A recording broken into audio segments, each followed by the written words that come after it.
Guys, this is a really good article. It's called What Went Wrong with Guy Fawkes Night and Bonfight Night, and it's on whatwentwrong.com, and I'm going to read it to you. It's fantastic.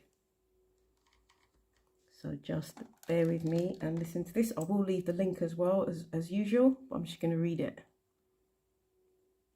Erecting a huge bonfire and burning an effigy seems so morbid and backward that it's surprising Guy Fawkes Night, or Bonfire Night as it's also known, is still celebrated in the 21st century.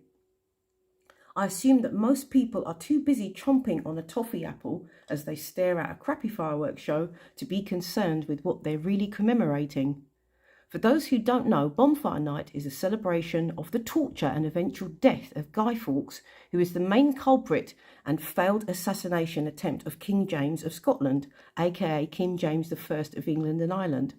Although Fawkes was only one of 13 conspirators, these days he is the only man the public associate with the failed plot, and despite the assassination attempt being more than 400 years in the past, individuals, families, and even children still perpetuate this historical royalist propaganda. On the 5th of November 1605, Londoners were first encouraged to celebrate the king escaping assassination by lighting bonfires, and an Act of Parliament designated each 5th of November as a day of Thanksgiving. This remained compulsory until 1859, but even without an Act of Parliament in force today, the idiotic masses never miss a chance to commemorate Bonfire Night, despite the actual events being so gruesome and barbaric that it boggles the sane mind why an entire nation would still observe such savagery. Let's not forget that questioning of Guy Fawkes was performed under torture, and although he admitted to the crime whilst under duress, he pleaded not guilty during his trial. The main reason torture is an ineffective interrogation method is because a person will admit to pretty much anything just to ease their pain and suffering. But completely ignoring this little tidbit of information, the public today assume that everything Fawkes was found guilty of was unequivocal, like there was some sort of irrefutable proof. In Britain over the last 50 years, we've had the M25-3, the Bridgewater 4, the Guildford 4, the Birmingham 6 and the Maguire 7. So why not the House of Lords 13? Who knows what atrocities took place in order to get their confessions?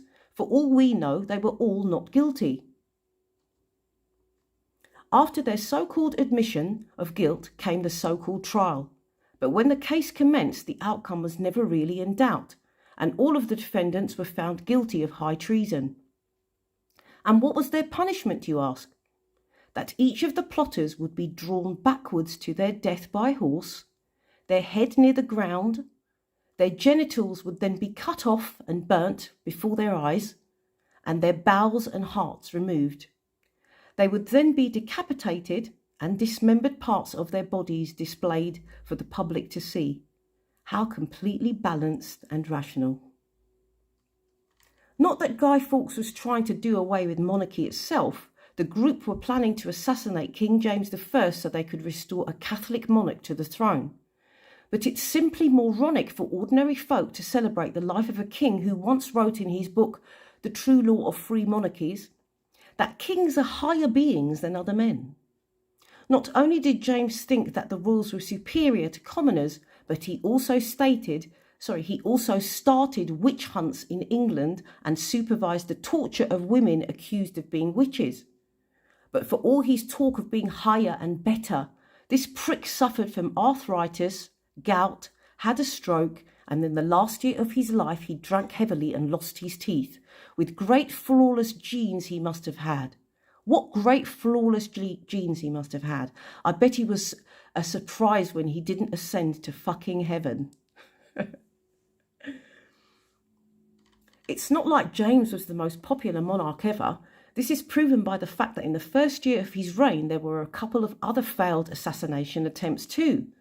These two attempts were known as the by-plot and the main plot, but it wasn't until the gunpowder plot that the masses were whipped up and transformed into a mindless throng who praised their corrupt leader.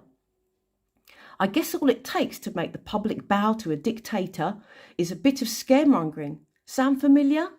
Very familiar. Very similar to 9/11. George Bush and the Patriot Act, or 7/7, Tony Blair and the Identity Cards Act.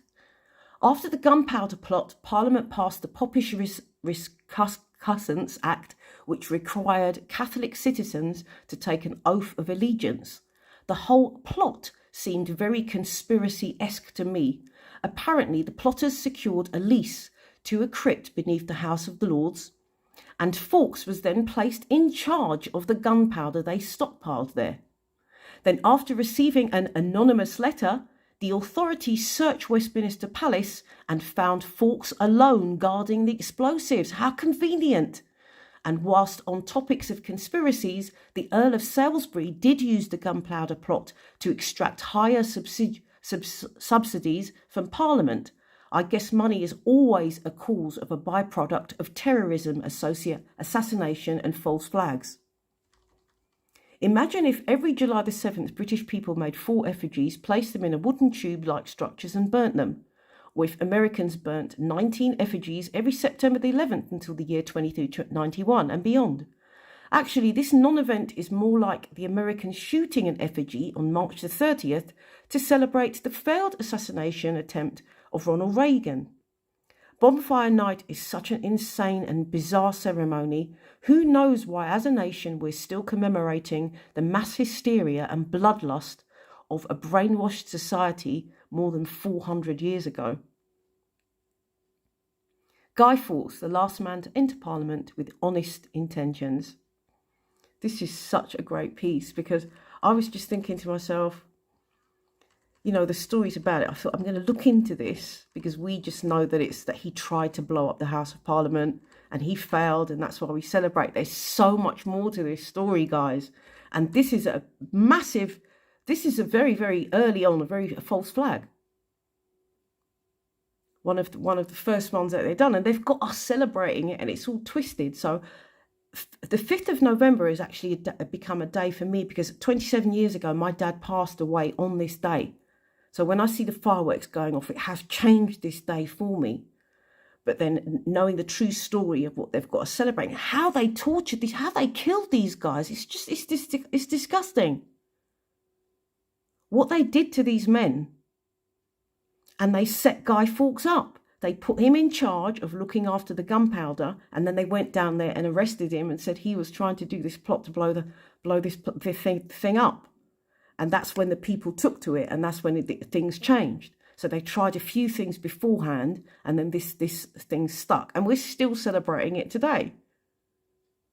So if you look at it, it's like you're celebrating a New World Order win back then, and we're still celebrating it now. So when you see the fireworks today going off, celebrate Guy Fawkes and his other 12 friends.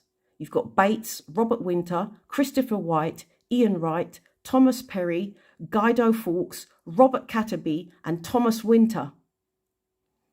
That's who you're thinking of today. When we see those go up, we say rest in peace to our original, these were the original activists. So we're going to celebrate these 13 men today. And there's 8 of them pictured here. Let me see, 1, 2, 3, 4, 5, 6, 7. Yeah, there's 8 of them pictured here. So once again, we've got Bates, Robert Winter, Christopher Wright, Ian Wright, Thomas Perry, Guido Fawkes, Robert Catterby and Thomas Winter.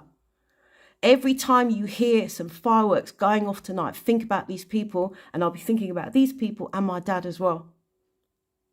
So we're going to flip. November the 5th is getting flipped from this year, 2023, because it was a big lie.